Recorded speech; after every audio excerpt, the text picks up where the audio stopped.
is change? I mean, you describe it biologically and then physically in a human experience of the physical life, and then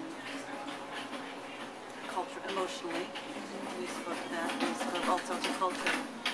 What is important to you in all of this change to have remain the same or constant?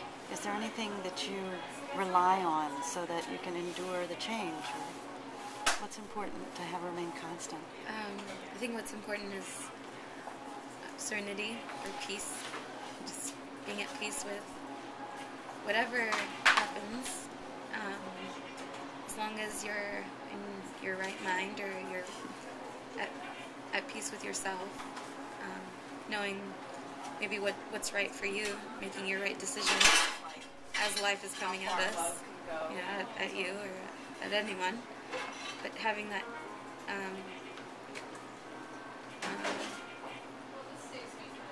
is it satiating, like calming, like a calming factor that no matter really what happens, as long as I'm breathing and I'm alive and I have my mind, because we all have a mind that changes and helps us get through things, and not the heart. And as long as I'm going and I'm alive and kicking, there's still a chance, and just adapt.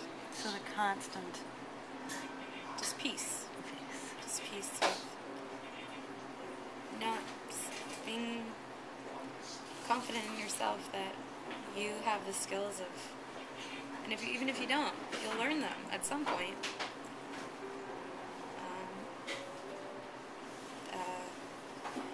Maybe eliminating some fear too, eliminating the fear factor that you're gonna, that any fear just just eats the peace. Right. away. What helps you maintain the peace or the serenity? Smiling. Just finding joy in the simple things rather than extravagance. Observing change. That's why I mentioned humans. They like the physical the most because they can observe it. They know it's possible. It gives you a way to think about if it's possible on the level of observation, then it's possible at any, it has to be.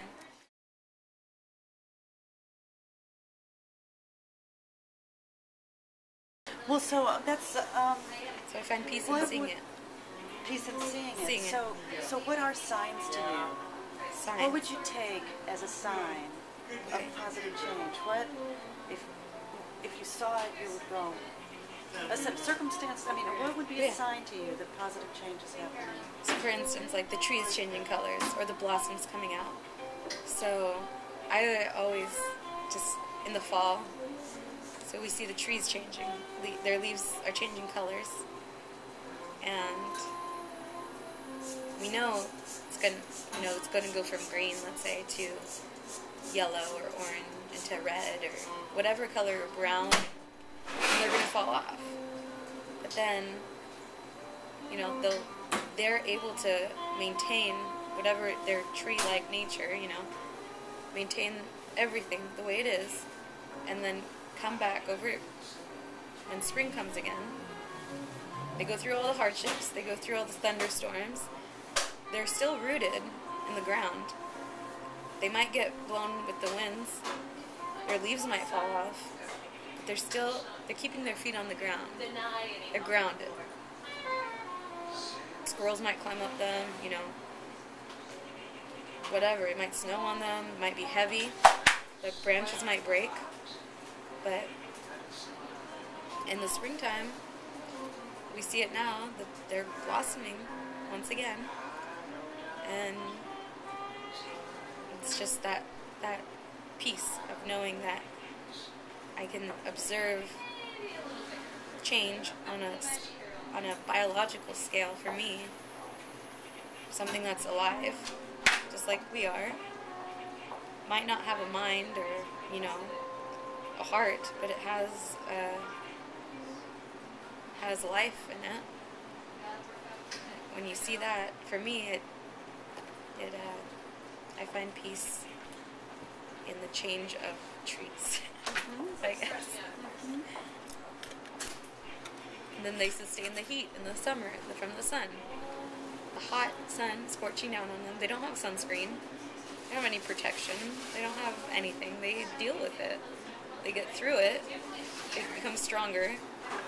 Their bark, whatever, their foundation grows and grows until, you know, they just do it year after year after year. Endure and grow. Endure and grow. And be beautiful. Yeah, and they're beautiful.